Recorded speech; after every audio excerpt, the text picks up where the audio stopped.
Halo semuanya, oke jadi setelah 7 tahun sejak episode terakhirnya rilis, salah satu kartun legendaris buatan Cartoon Network yang berjudul Regular Show akhirnya muncul kembali dalam bentuk sebuah sequel atau kelanjutan yang berjudul Regular Show The Lost Tape. Buat yang tidak tahu, singkatnya Regular Show sendiri bakal menceritakan petualangan dari dua karakter anthropomorphic yang bernama Mordecai dan juga Rigby, di mana keduanya tinggal dan bekerja di sebuah taman kota.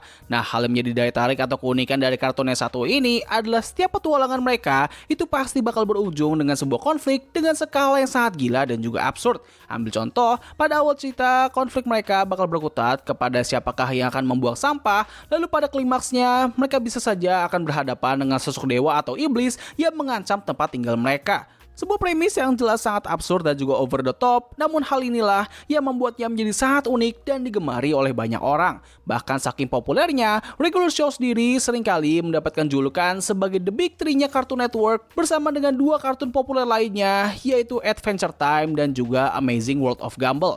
Nah, sayangnya tidak hanya ketiga kartun ini sama-sama populer, namun ketiganya juga harus berakhir dalam waktu yang berdekatan dengan Regular Show yang menjadi kartun pertama yang harus berakhir dari mereka bertiga pada tahun 2017.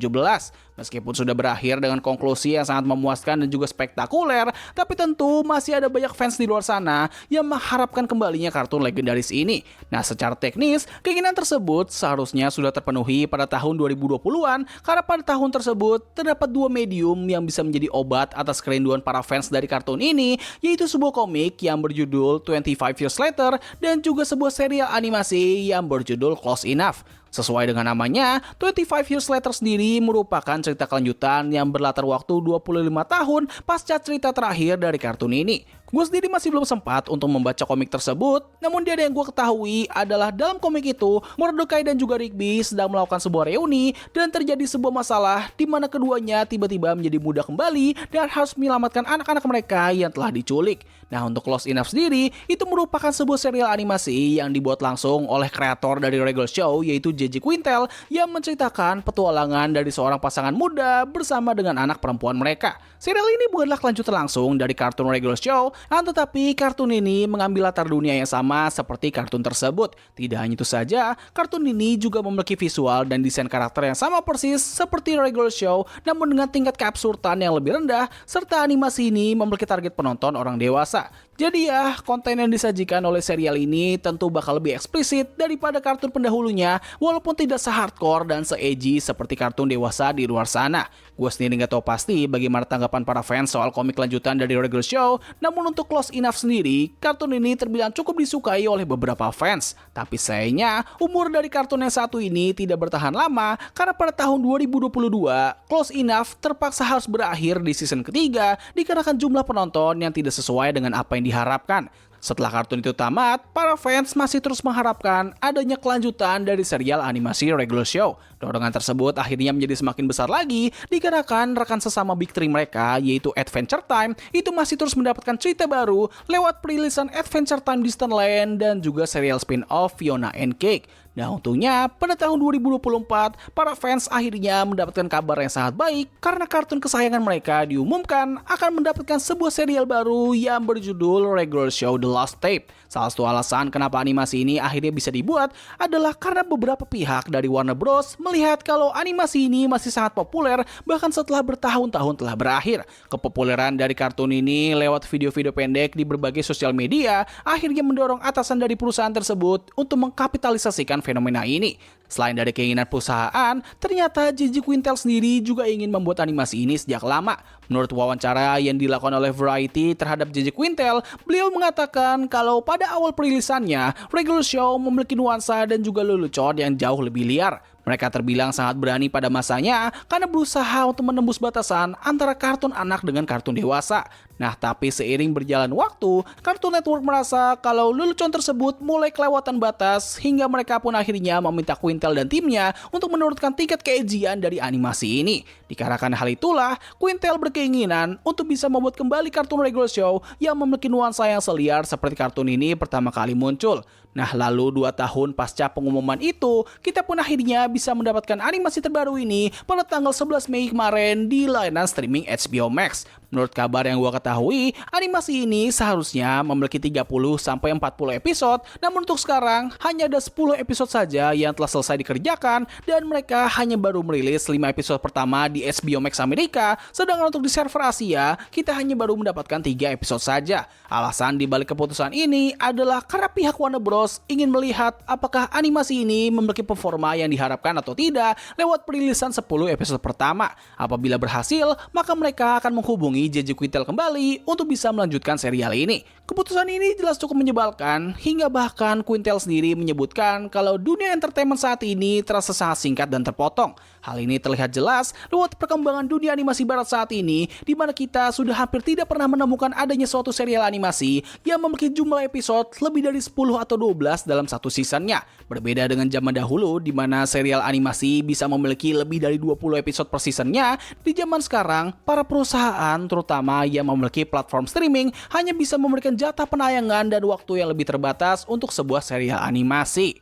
Nah, setelah melihat background dari animasi terbaru ini, sekarang kita masuk ke pembahasan berikutnya. Apa isi dari serial regular show The Last Tape? Apakah ini merupakan kelanjutan langsung atau sebuah cerita baru? Well, secara teknis, animasi ini memang merupakan kelanjutan langsung dari serial utama, tetapi mayoritas cerita dari animasi ini merupakan sebuah cerita baru yang mengambil latar waktu yang sama seperti serial utama. Hah? Maksudnya gimana tuh, Bang? Well, sebelum lanjut, gue pengen ngasih tahu aja kalau pembahasan berikutnya ini bakal mengandung spoiler. Jadi buat kalian yang gak pengen kena spoiler, kalian bisa menonton animasinya terlebih dahulu di layanan streaming HBO Max. Apabila kalian sudah siap, kita langsung masuk aja ke pembahasan berikutnya. Nah, jadi dalam episode pertama dari kartun ini, kita akan ditunjukkan dengan kondisi dari afterlife atau akhirat di kartun regular show, di mana kita bisa melihat ada beberapa karakter yang telah wafat di serial utama kini hidup dengan damai di sana. Ada Leon yang pernah muncul di episode Benson Begun, pemilik Burger Ultimatum, kenalannya Muscle Man yang meninggal karena ada hammer, Jonathan Kimball yang berhasil memenangkan tantangan Excellent, ayah dan saudara jahatnya Pops, dan tentunya fokus utama dari serial ini yaitu Pops itu sendiri. Nah, dalam dunia akhirat ini, setiap orang akan memiliki sebuah tape atau kaset yang bakal menampilkan kenangan mereka ketika masih hidup. Dari sini, kita bisa cukup yakin kalau hampir semua petualangan yang kita lihat di serial utama itu merupakan isi dari kaset yang sering kali ditonton oleh Pops di dunia tersebut. Nah, sayangnya dalam cerita kali ini, kaset itu mengalami kerusakan dan Pops harus bisa mencari cara untuk memperbaikinya agar ia bisa terus mengingat kenangannya ketika masih hidup. Dalam usahanya itu, Pops memasuki sebuah gudang yang menyimpan banyak sekali kaset dari orang-orang yang telah wafat. Lalu ketika ia melihat rak kaset miliknya, dirinya malah menemukan kalau terdapat sebuah tumpukan kaset yang tersembunyi di balik rak tersebut. Ia pun segera membawa kaset itu kembali ke tempat tinggalnya dan melihat apa isi yang ada di dalamnya. Dari sinilah fokus cerita pun berpindah ke berbagai kisah yang ada di dalam kaset tersebut. Menurut gua, ini merupakan cara revival yang sangat kreatif dan juga cukup jenius. Mereka seperti berusaha untuk menghadirkan sebuah cerita lama yang tidak pernah kita lihat lewat sudut pandang dari kisah yang terjadi pasca berakhirnya serial utama. Dengan cara ini, kita seolah-olah seperti sedang melihat beberapa kisah yang seharusnya ada di serial utama, namun kisah itu tidak pernah dimunculkan ke dalam hasil akhir dikarenakan berbagai macam alasan. Ya, anggap aja kisah-kisah dari kaset ini merupakan deleted scene atau konsep cerita yang tidak sempat untuk digunakan. Nah, lalu apakah sudut pandang itu memang benar terjadi? Dan bagaimanakah isi cerita dari kisah-kisah yang hilang ini?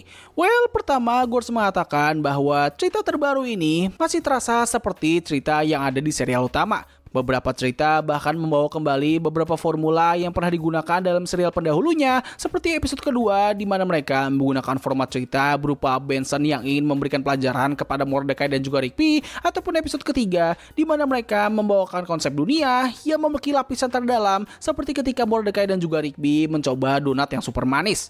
Nah, untuk jokes atau lelucon sendiri, gue bisa pastikan kalau jokes di serial terbaru ini memang terkesan jauh lebih liar daripada serial pendahulunya. Bahkan rasanya, jokes di serial ini terkesan lebih dewasa hingga gue sempat mengira kalau serial terbaru ini memiliki rating usia yang sama seperti Fiona dan Cake, tapi ternyata serial ini masih memiliki rating yang sama seperti serial pendahulunya. Beberapa jokes liar yang sempat gue notice adalah adanya beberapa jokes yang berhubungan dengan buah zakar, hingga ada satu jokes yang mengarah ke lelucon jomok versi ramah. Tapi tenang aja guys, serial ini nggak membawakan unsur pelangi sama sekali kok. Jadi buat kalian yang sempat khawatir dengan masalah tersebut, ini kartun masih tetap aman lah.